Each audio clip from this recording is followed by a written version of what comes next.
Welcome back to rangoli. मुझे लग रहा है हमारी ऑडियंस के पास ढेर सारे सवाल जमा हो गए हैं, तो प्लीज़ गो अहेड।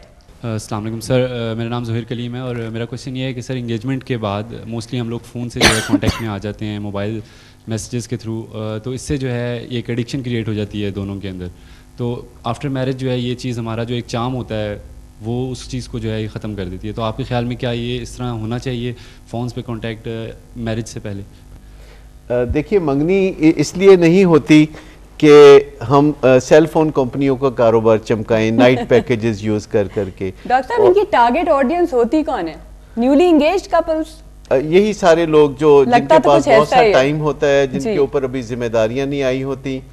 तो जब ये रातों को देर देर तक बातें करेंगे तो सुबह अपने फ़राइज़ पूरे नहीं कर सकेंगे, और फिर जब बातें करते करते वक्त नहीं गुजरता तो फिर बेहतरीन तरीका वो ये समझते हैं कि लड़ना शुरू कर देते हैं। फिर एक दूसरे को कुछ ना कुछ ऐसा कहना शुरू कर देते हैं जिससे कि वक्त गुजरना शुरू हो जाए SMS का। तो इसमें एक तवाज़न रखना बहुत ज़रूरी है, फिर हदों को समझना। मैं आपसे ये पूछने लगी थी कि दूसरी तरफ एक एक्सट्रीम है कि डेट्स पे जा रहे हैं, मुलाकातें हो रही हैं, डिनर्स चल रहे हैं और फैमिली को पता हो ना हो एक पूरा माहौल क्रिएट किया हुआ है। देखिए, एक तो ये समझने की ज़रूरत है कि मंगनी का मकसद क्या होता है। मंगनी का मकसद शादी की तैयारी होता है। तो मंगनी होने के बाद एक काम तो ये भी करना चाहिए कि अपने ख़ानदान में किसी कामयाब जोड़े से ताल्लुक़ रखना चाहिए। कोई मियाँ बीवी ढूंढने चाहिए जिनकी शक्लें एक दूसरे से मिलने लगी हों, मुमासलत नज़र आने लगे उनके प्यार और मोहब्बत की वजह से।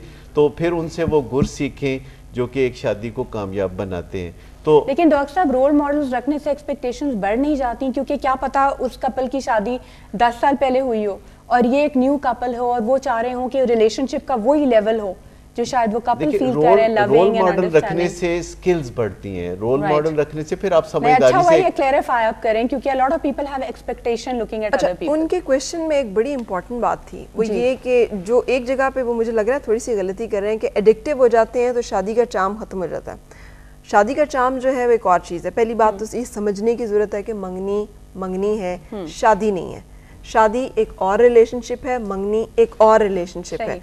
ये जब तक क्लियर हमारी अप्रोच नहीं होगी। आपने पर्सनलाइज उसमें बात की थी, मैं एक बात और यहाँ पे, और ख़ास तौर पे एक औरत के पॉइंट ऑफ व्यू से, औरत के साथ सबसे बड़ा प्रॉब्लम ये होता है कि जैसे ही वो किसी के साथ इंगेज हो जाती है तो वो समझती है कि वो ये फ़र्क नहीं रखती कि वो शादी नहीं है अभी, she is not committed, she is just engaged. So जब वो इन मामलात को ओवरलुक करती है तो वो बजाय इसके कि इन चीज़ों को देखे कि अभी भी उसके पास टाइम है कि अगर ये बंदा उसके लिए मौजूद नहीं है तो वो डिसीजन ले सके, तो वो उसको कबूल करना शुरू कर देती है उसकी हर चीज़ को, and she starts accepting everything जो कि वो कर रहा होता है जो सही भी नहीं होता, थिंकिंग कि she has to as she is engaged to that person, जो सही नहीं है।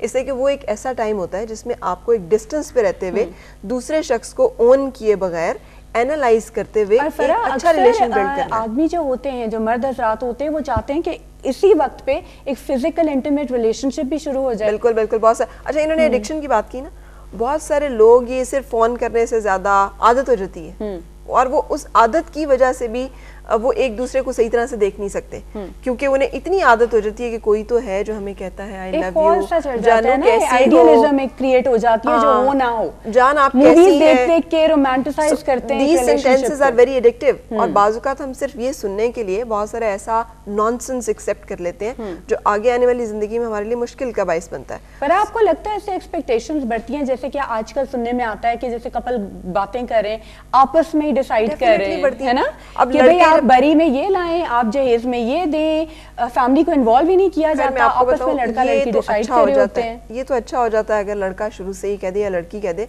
अंदाजा हो जाता है कि किसी का माइंडसेट क्या है। अगर कोई प्रॉब्लम नहीं हो जाती, फैमिली इग्नोर्ड नहीं फील करती कि भाई मंगनी हमने कराई है और अभी से ये लोग हुकूक इस तरह एक दूसरे पे यूज करें जैसे कि शादी हो गई है। अक्सर निगलेक्ट नहीं फील करती फैमिली कि आपस में डिस्कशन हो रही है कि भाई मुझे वो वाला सॉलिटेयर ला दो या वो अदर साड़ी मैंने पहनी है, मेकअप आर्टिस्ट ये होना चाहिए। ये तो लिटमस टेस्ट है ना। अगर कोई शख्स एंगेजमेंट में किसी लड़की को ये कहता है कि तुम्हारे अब्बा को चाहिए कि मुझे गाड़ी दे, तो डॉक्टर साहब बताएंगे कि और ये तो उस लड़की को चाहिए कि उसे कहे थैंक यू वेरी मच, आप look for some other person جو آپ کو یہ دے سکے. اور اگر کوئی لڑکی یہ اتنا سخت سٹانس جو ہے چھوٹی چھوٹی باتوں پہ اگر ہم لینے لگے تو ساری منگنیاں ٹوٹ جائیں گی.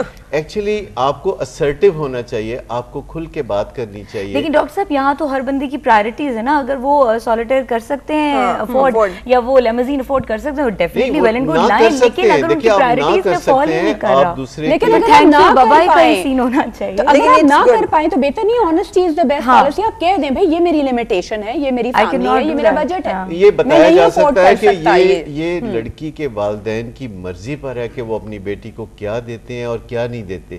لڑکے کا حق صرف اس بات پہ ہے منگنی کے بعد کہ وہ اسے لڑکی دے دے, وہ بھی وہ اگر ڈیزرو کرتا ہے شادی کے موقع تک. اگر وہ لڑکا کوئی ایسی کوتاہی کرتا ہے, اپنی حدود کا خیال نہیں رکھتا یا ایسا رویہ اختیار کرتا ہے جو کہ شادی کے بعد بھی مناسب نہیں ہوتا. لیکن آج کل ڈاکٹر صاحب یہ دیکھنے میں کم ہی آتا ہے جب دو اپوزٹ سیکس کے لوگ ایک ساتھ ہیں اور انہیں پتا ہے کہ ان کی منگنی ہوگی اور آگے ان کی شادی بھی ہونی ہے, تو اس قسم کی نیچرل ڈرائیوز کا اوور کم کرنا, کیونکہ شیطان نفس ہمارے ساتھ ہے, بہت نیچرل ہے. اور ضروری نہیں اس کے لیے کہ خاتون بھی کوئی سٹار ہو تو ہسبینڈ بھی کوئی سٹار ہو تو only these two individuals will have egos.